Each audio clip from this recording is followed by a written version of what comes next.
നമസ്കാരം. ഞാൻ doctor Anu Thomas, KIMS health തിരുവനന്തപുരത്തെ യൂറോളജി വിഭാഗം മേധാവിയും സീനിയർ കൺസൾട്ടൻറ്റുമാണ്. ഞാനിന്ന് സംസാരിക്കാൻ പോകുന്നത് മൂത്രത്തിലെ കല്ലുകളെക്കുറിച്ചാണ്. മൂത്രത്തിലെ കല്ലുകൾ ഏത് പ്രായക്കാർക്കും, അതായത് കൊച്ചു കുട്ടികൾ മുതൽ മുതിർന്നവർക്ക് വരെ ഉണ്ടാകാൻ സാധ്യതയുള്ള ഒരു രോഗമാണ്. ഇത് സ്ത്രീകൾക്കും പുരുഷന്മാർക്കും കാണപ്പെടുന്നു. പുരുഷന്മാരിലാണ് കൂടുതലും കാണപ്പെടുന്നത്. ഈ മൂത്രത്തിലെ കല്ലുകൾ കാരണം ഉണ്ടാകുന്ന അതികഠിനമായ വേദനയും മറ്റ് സങ്കീർണതകളും മൂലം ജോലിക്ക് പോകാൻ പറ്റാതിരിക്കുക, ലീവ് എടുക്കുക, അങ്ങനെ തുടങ്ങി പേഷ്യൻസ് ഉണ്ടാകുന്ന കോംപ്ലിക്കേഷൻസ് ഇതെല്ലാം നോക്കുമ്പോൾ ഗുരുതരമായ ഒരു സാമൂഹിക പ്രത്യാഘാതം ഉണ്ടാകുന്ന ഒരു അസുഖമാണ് മൂത്രത്തിലെ കല്ലുകൾ. അതുകൊണ്ട് തന്നെ ഈ രോഗം ഉണ്ടാകുമ്പോഴും അത് സമയത്ത് ചികിത്സിക്കേണ്ടതും ഉണ്ടാകാതിരിക്കാൻ വേണ്ടി ശ്രദ്ധിക്കേണ്ട കാര്യങ്ങൾ നോക്കുന്നതും വളരെ പ്രാധാന്യം അർഹിക്കുന്ന ഒരു വസ്തുതയാണ്. മൂത്രത്തിലെ കല്ലുകൾ ഉണ്ടാകുന്ന എല്ലാവരും സാധാരണ ചോദിക്കുന്ന ഒരു ചോദ്യമാണ്, എന്തുകൊണ്ട് കല്ലുകൾ ഉണ്ടാകുന്നു, എന്തൊക്കെയാണ് അതിൻ്റെ ലക്ഷണങ്ങൾ എന്നൊക്കെയുള്ളത്. ആദ്യം കല്ലുകൾ ഉണ്ടാകുന്ന രോഗികൾക്കുള്ള ലക്ഷണങ്ങളെപ്പറ്റി സംസാരിക്കാം. കല്ലുകളുടെ ഏറ്റവും പ്രധാനപ്പെട്ട ലക്ഷണം അതികഠിനമായ വേദനയാണ്. ഈ വേദന ചിലപ്പോൾ ലഘുവായ വേദനയായിരിക്കാം, ചിലപ്പോൾ കഠിനമായ വേദനയായിരിക്കാം. എല്ലാവർക്കും ഒരുപോലെ ആയിരിക്കില്ല. അതുപോലെ തന്നെ ഉണ്ടാകാൻ സാധ്യതയുള്ള മറ്റ് ലക്ഷണങ്ങളാണ് മൂത്രത്തിൽ രക്തത്തിൻ്റെ അംശം ഉണ്ടാകുക, വയറിന് ഒരു വശത്തായിട്ട് വേദനയോ വയറിന് പുറകുവശത്തായിട്ട് വേദനയോ ഉണ്ടാവുക, ചിലപ്പോൾ കല്ലുകൾ മൂലമുള്ള അണുബാധ മൂലമുള്ള ലക്ഷണങ്ങൾ ഉണ്ടാകാം, അങ്ങനെയൊക്കെ. പിന്നെ ചിലപ്പോൾ കൂടെ മൂത്രം പോകേണ്ടി വരാം, അങ്ങനെയൊക്കെയുള്ള ലക്ഷണങ്ങൾ. ഈ ലക്ഷണങ്ങൾ ഉണ്ടായാൽ ഒരു ഡോക്ടറെ കണ്ട് വേണ്ട രീതിയിലുള്ള പരിശോധന നടത്തി കല്ലുകൾ ഉണ്ടോ എന്ന് സ്ഥിരീകരിക്കുകയും കല്ലുകൾ ഉണ്ടെങ്കിൽ വേണ്ട രീതിയിലുള്ള ചികിത്സ എടുക്കുകയുമാണ് വേണ്ടത്. അപ്പോൾ ഈ കല്ലുകൾ കണ്ടെത്താനുള്ള ടെസ്റ്റുകൾ എന്തൊക്കെയാണെന്ന് നോക്കാം. ഏറ്റവും സാധാരണമായിട്ട് ചെയ്യുന്ന ടെസ്റ്റാണ് മൂത്രപരിശോധന. മൂത്രപരിശോധനയിലൂടെ കല്ലുകളുണ്ടെന്ന് ഉറപ്പിക്കാൻ പറ്റുകയില്ലെങ്കിലും കല്ലുകൾ ഉണ്ടെങ്കിലുള്ള ചില ലക്ഷണങ്ങൾ നമുക്ക് അറിയാൻ സാധിക്കും. മൂത്രത്തിൽ രക്തത്തിൻ്റെ അംശം, അതുപോലെ മൂത്രത്തിൽ കല്ലുകളുടെ ക്രിസ്റ്റലുകളുടെ സാന്നിധ്യം എന്നിവയൊക്കെ ഉണ്ടെങ്കിൽ കല്ലുകൾ ഉണ്ടെന്ന് സംശയിക്കാം. ഏറ്റവും സാധാരണമായി നമ്മൾ കല്ലുകൾ ഉപയോഗിക്കുന്ന ടെസ്റ്റാണ് അൾട്രാസൗണ്ട് സ്കാൻ. അൾട്രാസൗണ്ട് സ്കാൻ വെച്ച് എല്ലാ കല്ലുകളും കാണാൻ പറ്റുകയില്ലെങ്കിലും വലിയ കല്ലുകളും തടസ്സമുണ്ടാക്കുന്ന കല്ലുകളും ചിലപ്പോൾ കാണാൻ സാധിക്കും. അങ്ങനെ സംശയം തോന്നിയാൽ കല്ലുകൾ ഉണ്ടോ എന്ന് ഉറപ്പിക്കാൻ പറ്റുന്ന ഏറ്റവും പ്രധാനപ്പെട്ട ഏറ്റവും നല്ലൊരു ടെസ്റ്റാണ് CT സ്കാൻ എന്ന ടെസ്റ്റ്. CT സ്കാൻ ചെയ്യുമ്പോൾ ഈ മൂത്രാശയ വ്യവസ്ഥയിൽ എവിടെ കല്ലുകൾ ഉണ്ടെങ്കിലും ഒരുവിധം എല്ലാം കണ്ടുപിടിക്കാൻ സാധിക്കുകയും നമുക്ക് കല്ലുകൾ ചികിത്സിക്കാൻ വേണ്ട ഏത് രീതി തിരഞ്ഞെടുക്കണം എന്നുള്ള ഒരു തീരുമാനം എടുക്കാനും CT സ്കാൻ സഹായിക്കുന്നതാണ്. കല്ലുകൾ ഉണ്ടെന്ന് സ്ഥിരീകരിച്ചാൽ ഇനി കല്ലുകളുടെ ചികിത്സ. എല്ലാ കല്ലുകളും നമുക്ക് മരുന്നുകൾ കൊണ്ട് ചികിത്സിക്കാൻ സാധിക്കുകയില്ല. ചില കല്ലുകൾക്ക് ഓപ്പറേഷൻ വേണ്ടി വരും. എല്ലാവർക്കും ഒരു താല്പര്യമുണ്ടാവുക കല്ലുകൾ മരുന്ന് കൊടുത്ത് ചികിത്സിക്കുക എന്നുള്ളത് ആയിരിക്കും. പക്ഷേ എല്ലാ കല്ലുകളും ഒരുപോലെ മരുന്ന് കൊടുത്ത് ചികിത്സിക്കാൻ സാധിക്കില്ല. ചില കല്ലുകൾ മരുന്ന് കൊടുത്ത് ചികിത്സിക്കാൻ സാധിക്കും. ചെറിയ കല്ലുകളും സങ്കീർണതകളില്ലാത്ത കല്ലുകളുമൊക്കെ നമുക്ക് മരുന്ന് കൊടുത്ത് ചികിത്സിക്കാൻ സാധിക്കും.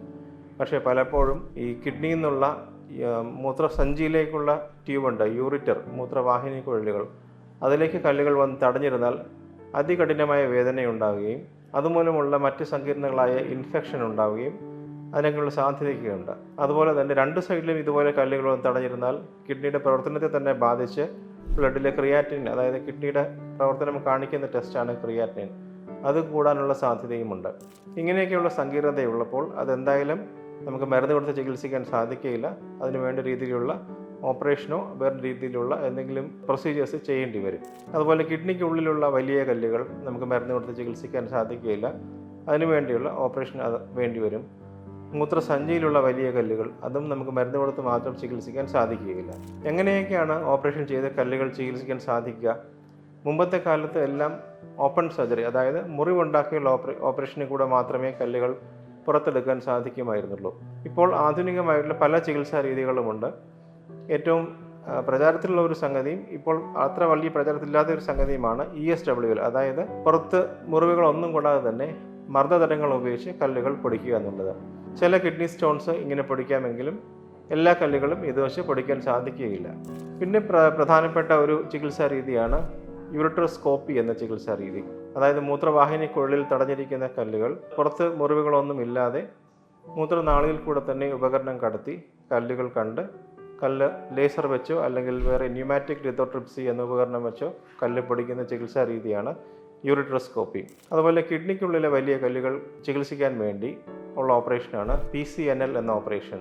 പെർക്യൂട്ടേനിയസ് നെഫ്രോലിത്തോട്രിപ്സി എന്നതിൻ്റെ ചുരുക്ക പേരാണ് PCNL.